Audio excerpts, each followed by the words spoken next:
All right. Welcome, Dr. Jane Stavem, Superintendent, Sioux Falls School District. Welcome to the Success Mindset podcast. Thank you for joining us. Thank you for having me. Yes. So I want to dive right in.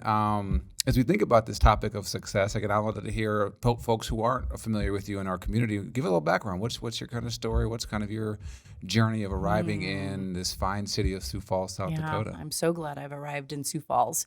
I grew up as a farm kid in Nebraska and grew up with cattle and corn in the front yard and decided that I was way too cool to stay in the state of Nebraska for college. And so I ventured off to the north to Minnesota and did my graduate and undergraduate degrees there and met my husband. And then I taught up in the Twin Cities for about 10 years. And then my administrative roles took me back to Nebraska. Okay.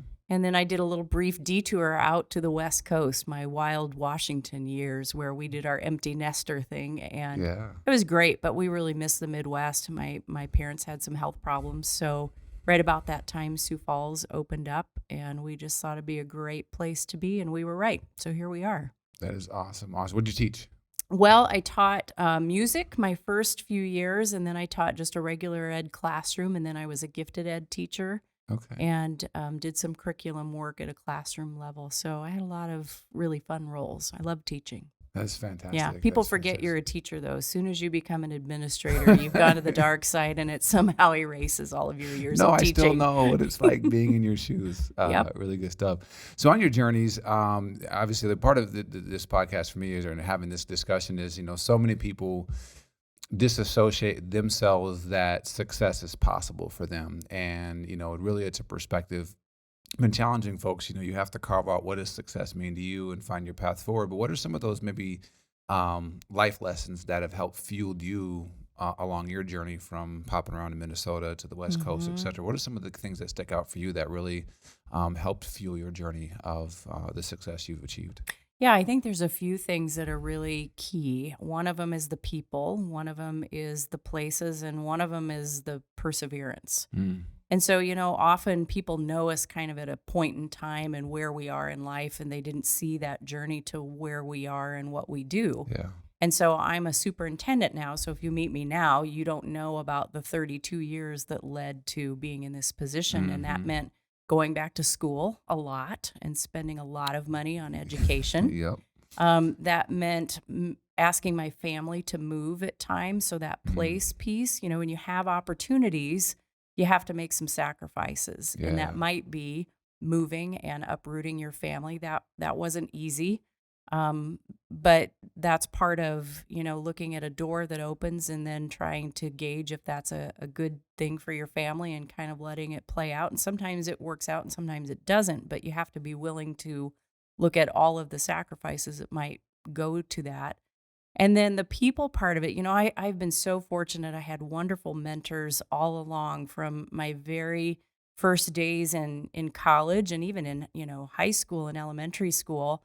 All the way through to, other superintendents who are colleagues of mine now, but those people that kind of speak into your life that help you project a future version of yourself. And it's not if you become a principal, it's when you're a principal or when you are in this role. And I've had great mentors. And so the fun part about being in this role now is being at a point where you're less concerned about your own career trajectory. You get to enjoy some of the fruits of your labor and your journey, and now you get to be a hand up to people and to help others navigate a path to where they want to go.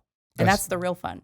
Yeah, that's so huge. I think, to have people that really speaks life into you and sees that vision, oftentimes when we don't see it, because I can think back to my journey. I never had a mentor, but I had a few key people that, again, gave me a shot or saw something in me when I was still doubting myself. As we think about this, a big topic in our community around mentorship. As you think about mentorship and the importance of it, I hear too often, I think a lot of people discount themselves. Like, I can't be a mentor, and it's not about ever being there. Maybe share some of your experience about what mentors have done for you, and it wasn't about perfection, but just truly caring. And how have you paid that forward in terms of mentoring other people, speaking life into people? Well, mentoring, I remember you're probably too young to remember this. The show Shazam was Oh, for on when sure. I was a kid, Billy and his mentor. And I always heard that word and went, what is a mentor? I don't even know who this mentor is. Well, Yeah. it's somebody who helps you navigate the path forward because Mm-hmm. they have some level of experience with that. So, when I was in college, it was the department chair and one of my professors that really became key role models and mentors is how do you do this degree, and then how do you think a little beyond that, because I knew in college I wanted to be an elementary principal and they had been, so both of them knew that route Mm-hmm. and could talk about, well, here's some of the things that you'll want to think about when you choose a school or when you get your first job or when you go back and get your master's degree, what you want to do with that. And then it was people along the way. One of the key people that I met when I went back to Nebraska, it was kind of a magical moment because I had finished a master's degree and a degree beyond that in Minnesota to be an administrator. In Nebraska, you didn't need that extra layer. So I had all these college credits sitting out there, and I just wanted to finish it up with one more class and have what's a specialist degree. But I met somebody when I was at the first administrative conference, and she said, well, why wouldn't you just roll all of that into a doctoral program at the university? Well, I hadn't even thought about that. And all of a sudden it was like, whoa, what does that entail? Mm-hmm. So she met with me. She was willing to sit down and meet with me and walk me through how I could do that kind of step by step so it seems doable. And I think that's one of the critical things for a mentor is they help you break things down into what seems possible. And because somebody else made it and walked that road successfully, you can begin to see yourself, okay, I think I can do that. Mm-hmm. The other key people that I had during that point in my life as I was a principal were people who were superintendents. And there was a man in Lincoln named Jerry Selentine, and he was great about connecting people. And I think that's such a huge part of mentoring Mm-hmm. is creating networks of Yeah. people who support you. And he said, well, why don't you get together? I'll line up 4 other female superintendents and just talk with them and ask them about their role and what they do. And this was, I wasn't that far along as a principal, but all of a sudden that seemed doable. And I saw women who were like me and who were just a little further down the path. And so that planted the seeds of maybe I can do that. Maybe someday that will be something I can pursue. Yeah. So it's the modeling, it's the showing up. And I think that's one of the most important things is mentoring is just showing up. Yes. Showing up for coffee, showing up once a week for a student. I mentored a young lady in Lincoln. She's now in her first semester of college. And if you'd asked me if that was possible when she was in 5th grade, I would have said yes, but I might not have completely believed it. For sure. But it's possible, and it's because people showed up for her. And I had friends who could help even in my absence. Now I'm in South Dakota. I had a friend who was willing to step in and walk with her to the campus and show her things. So it's about showing up, and it's about just allowing people to learn from where you've already walked and helping them to see that they can walk that same path Yes. and stay on it. It's such sage advice. I think that, again, I don't care if you're a college student, like there's someone in middle school that can benefit from your story. And all of us have a story. I mean, I think that's what's powerful is even, and for me, it took me a long time.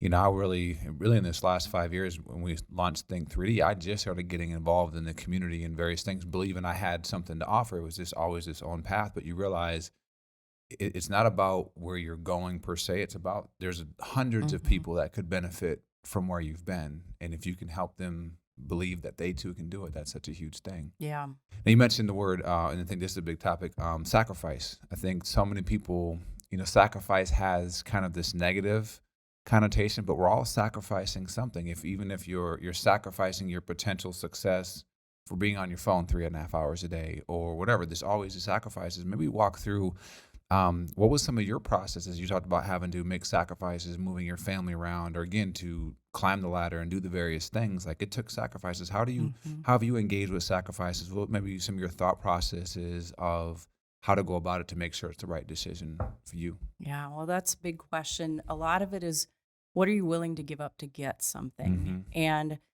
really having that attitude of doing whatever it takes.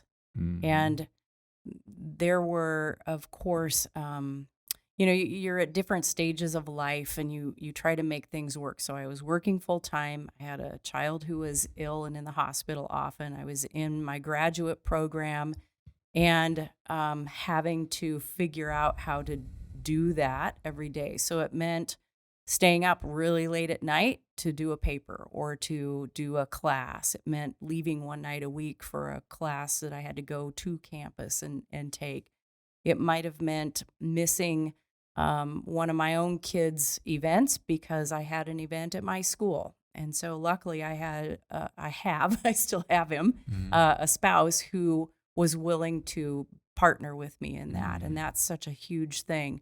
Same thing when we would move, it had to be a joint decision. And it has to be about considering the needs of others along with your own needs and navigating that as a family. But if he wouldn't have been willing to move, it would have been game over and things probably would have been just fine, maybe staying right where we were, but moving for a next opportunity changed a lot of the trajectory for a lot of things. And with each one, we had more friends. Your income might go up. You assume new levels of responsibility that then equip you or qualify you for other things. And he shared that with me, and he happened to have a profession that could be portable and move with me. But I also think that it's a hard decision given what other factors are going on in your life, and you never know the timing of those. We talked a little bit before we started recording that I have aging parents right now, and that was part of our decision to move back in this direction.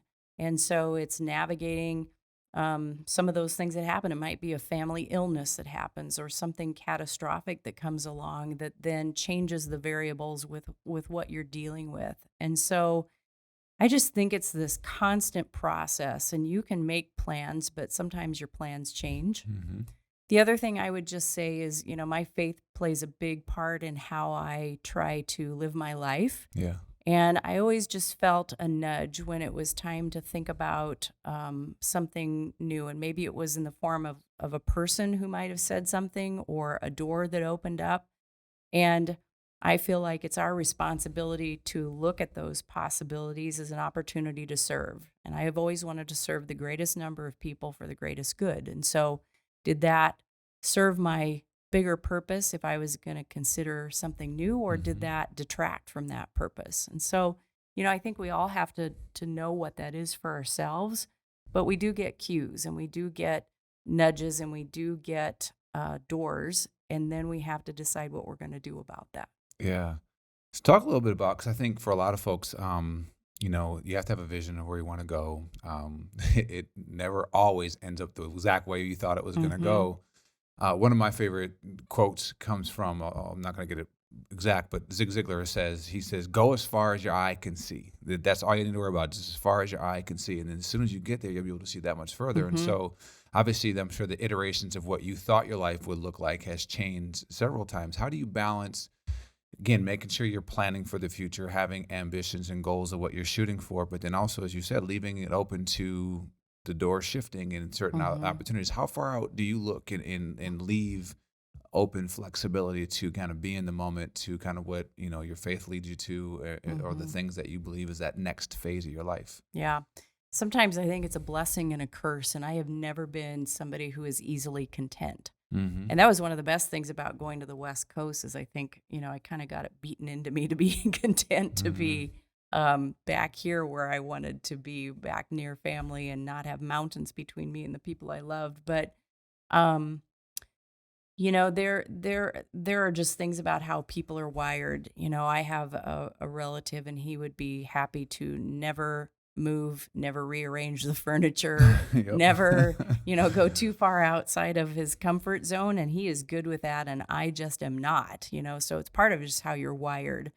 I have a book coming out in November. I've published another book along the way. That was something I really wanted to do. And so there are things that I want to do and get great joy about, kind of when I check that box and when I do that next thing. That can be dangerous too, because sometimes, you heap things upon yourself that are self-imposed to-do lists. But I think part of that is what feeds our soul.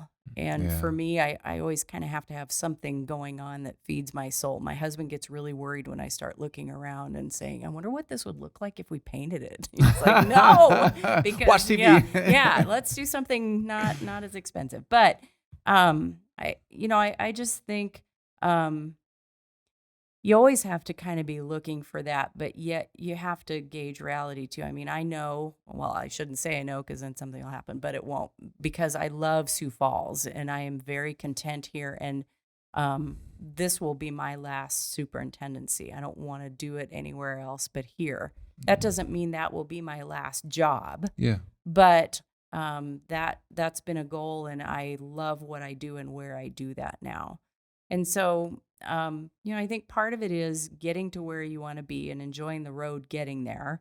Sometimes we're just so much in the struggle of where we want to be. Mm-hmm. And I guess, the other thing I would say is, for me, it's never been about the position or the climb to the higher rung. It's really been about opportunity and doing what you love and really feeling like you're kind of maxing out. I didn't go to school all those years to not max out in my profession and to really, do everything that I felt like I was capable of doing.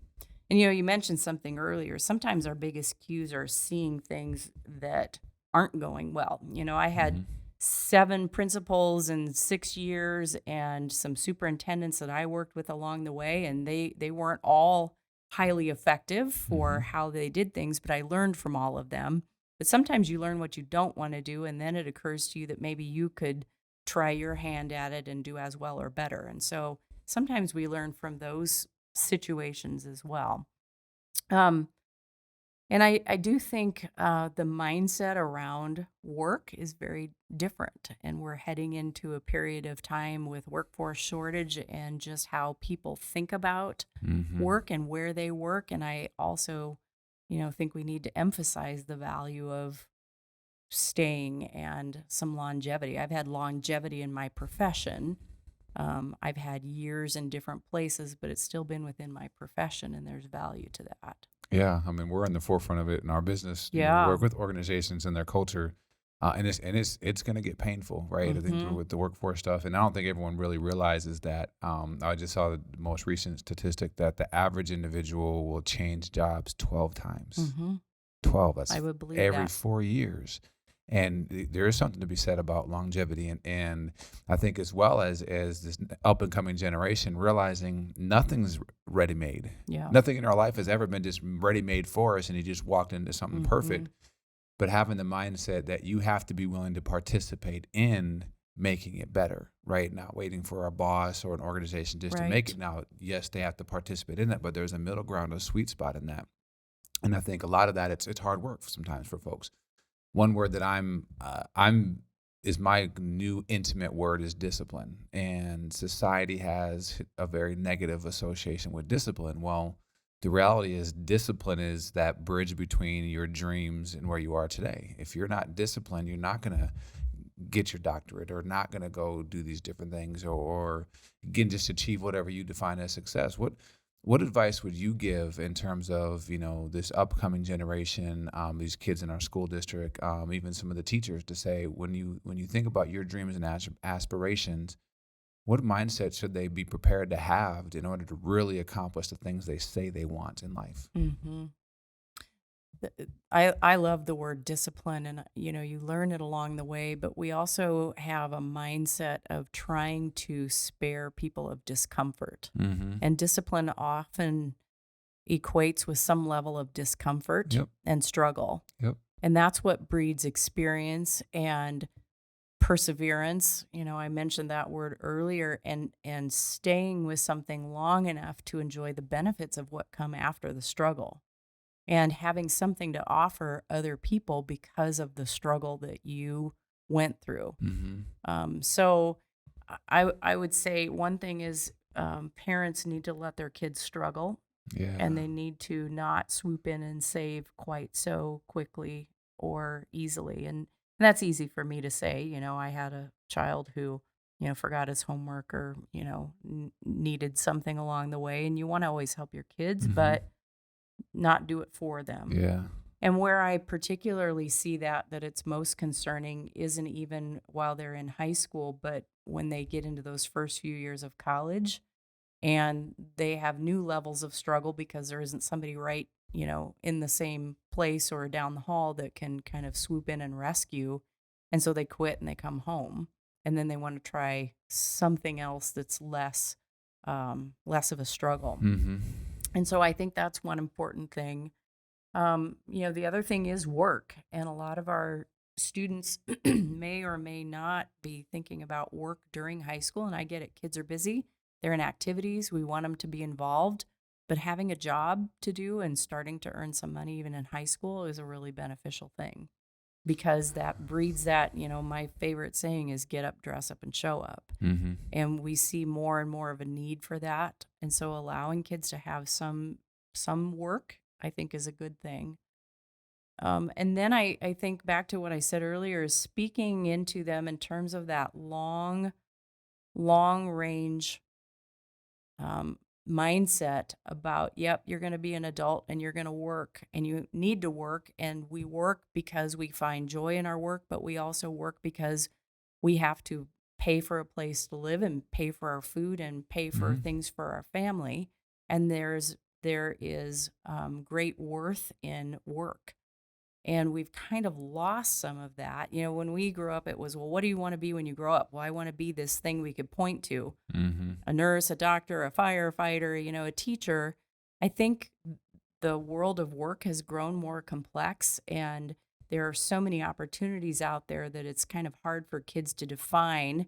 And we haven't valued defining what you want to do. Well, don't lock in too early, and, make sure you think of all your options, and, maybe I want to start a nonprofit, and, all of that, as opposed to, I've got to be thinking about what I want to be and what do I want to do when I grow up. Yeah. And I think we need to bring more of that back in. We have career pathways and things that help kids find out what they're good at, but we also have to encourage that value of work over the long haul, and then planning for your years when you aren't going to be working, which Mm-hmm. I've, paid probably more attention to over the last couple of years with helping my parents navigate that phase of life. But we wish a lot of the years away, and then we find out how quickly they go. Yeah. And we need to value the work along the way and the struggle and all of the joys that each stage of life brings. Yeah. You mentioned how we're raising kids differently. Are you a fan of participation trophies? No. Good. High five. That's one of it's one of those things, like we always joke all the time. Like when we first launched in Think 3D, we had a 5-year plan. We launched in 2016. We wrote our book, and then people were like, millennials, like, we need help, and like, they didn't just show up. We created them. And Bonnie always jokes, says, I've never once in my lifetime seen a 4-year-old give himself a participation trophy. Yeah. Like, we did that. And again, you kind of alluded to a little bit earlier, like, we're safety, putting a bubble wrap around these kids. Mm-hmm. And like, we ate dirt, we threw rocks at each other. I mean, there's certain things about struggle.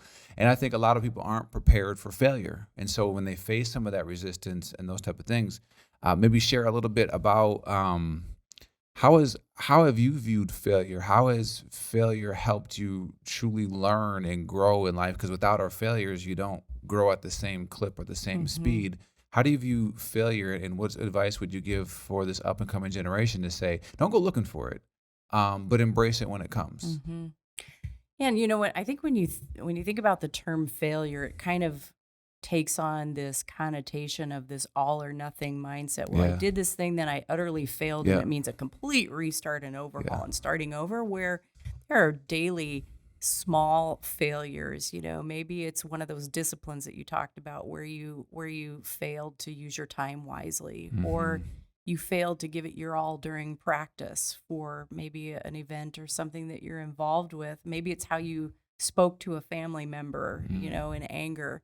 And so I think we have a series of choices, and when you think about success and failure, it also has to come alongside of belonging and inclusion. If you think about a team, I can make kids feel a sense of belonging and a part of that team, but I'm also going to have, if it's, let's just say basketball, I'm going to have 5 players on the floor at a time. Mm-hmm. And so if you're number 6 through 12, how are you going to handle not being on the court? You're still part of the team. The team might be winning. You're an important part of that team, but maybe you don't play as much as the other players. How do you deal with that? Yeah. How do you stay in it to be part of a team? Well, a lot of that comes, with how you coach and how the players relate to each other and what you're creating. And so we want kids to feel part of something, and yet we also need people to aspire to be better. And so it's that, I think that blend of, in our school district, we talk about continuous improvement. How do we make things better every day? Yeah. And when we don't do things as well as we would like to, what's our process for going back and analyzing that so that we can do a better job the next time? So I think it's that ability to reflect and ability to self-correct as well as receive feedback from other people. And you can do that in a lot of ways. And we have to teach people how to be receptive to feedback, because it's not our natural inclination to say, thank you for telling me how I've erred in my ways or how that affected you. And so I think that's, where your work comes in, and it's so important, is how do we train people to have that continuous improvement mindset, both as an individual, and then that translates to your collective work as a team, big or small. And then how do we do correction? How do we do, how do we set goals and then analyze what we're doing in our progress to meet those goals? How do we do that as an organization? So, it's daily. It's the dailiness of everything we do. It's every choice. Life is just a series of choices. Aggregate of choices. That is awesome.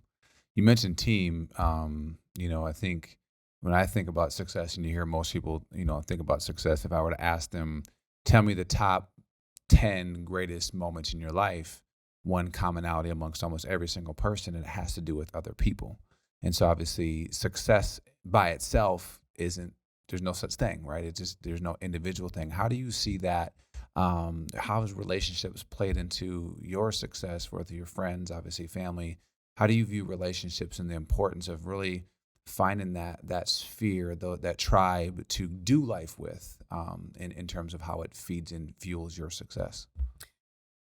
Yeah, that's an interesting question. Again, I think it goes back to how you're wired. My son would love 20 of his best friends around him at all times. I need one or two really good friends. And when you are in a public position, you're a public figure, that becomes even more difficult. That's been one of the harder things of my career, is I have a very public role. And so, you have a few really good friends and you have to have trust in them, but it's not always easy.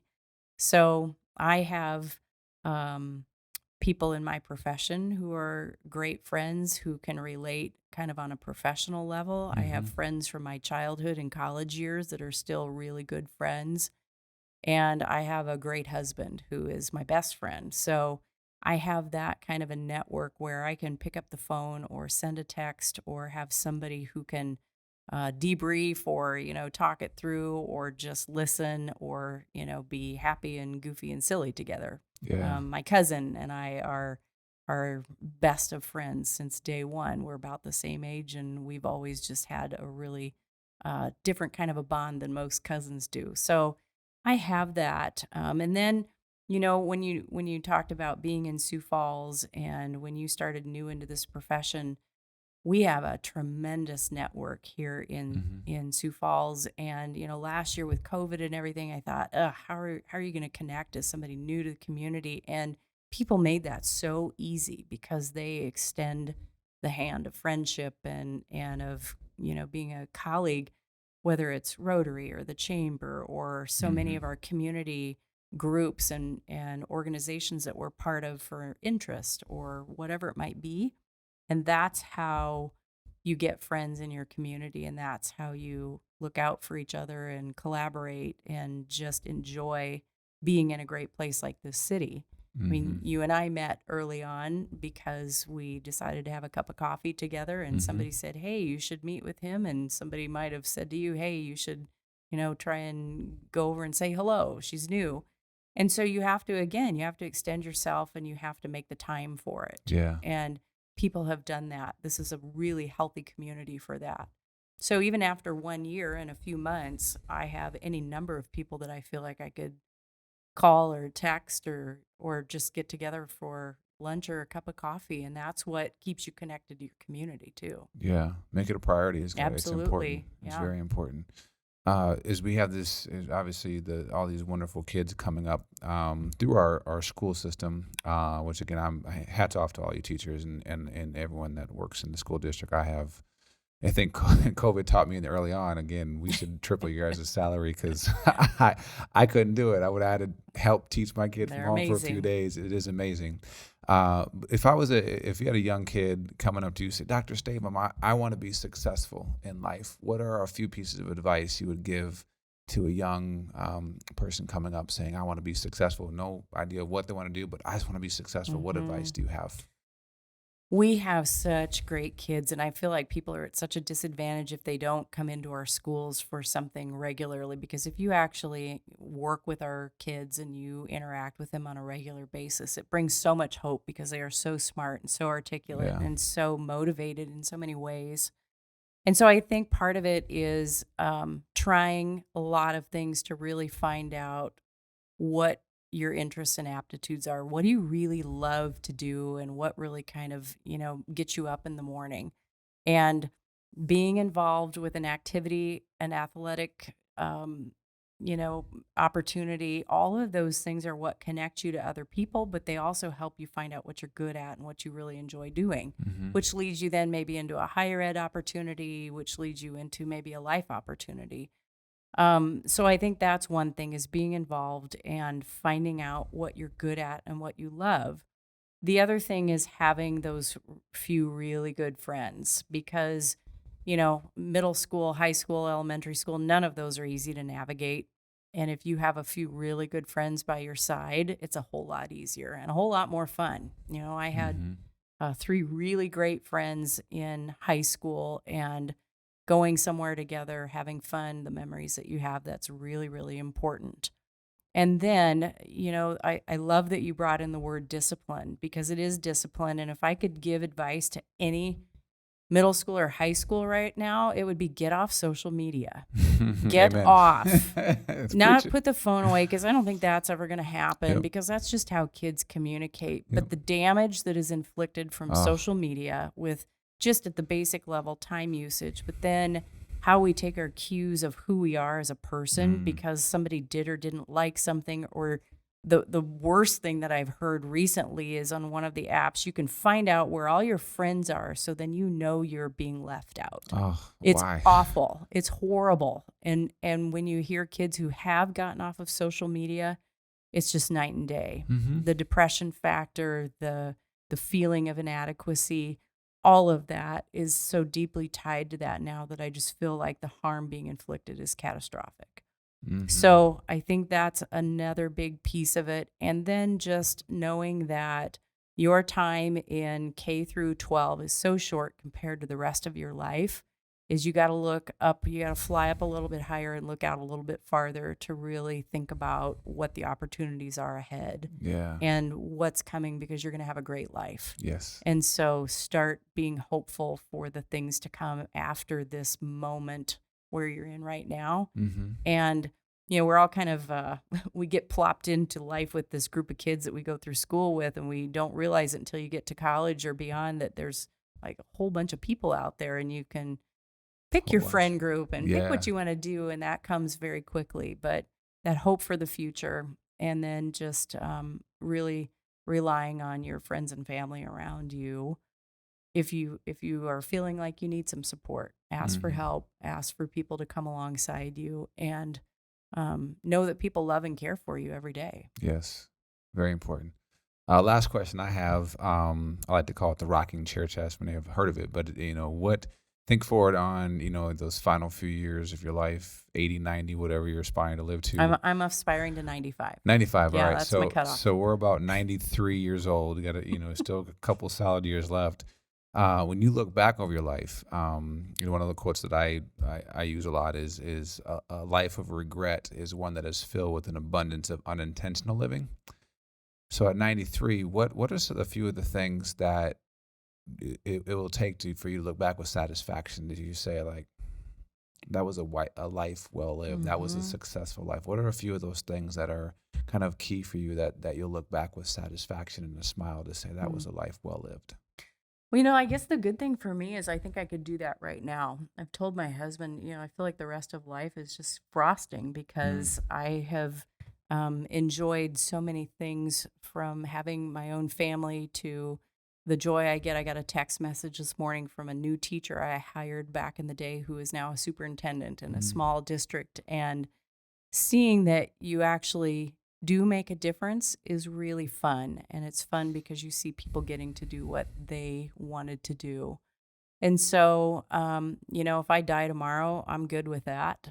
If I'm in the rocking chair, I think it will be looking at the people who show up to my funeral and hoping that I could point to each one of them and feel like they are better off because they were my friend. That is an excellent answer. Excellent answer.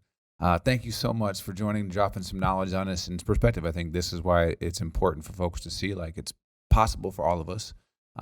It's not easy, but it's definitely possible, but it takes intention. And so thank you for joining us and sharing your wisdom. Thanks for having me. Awesome.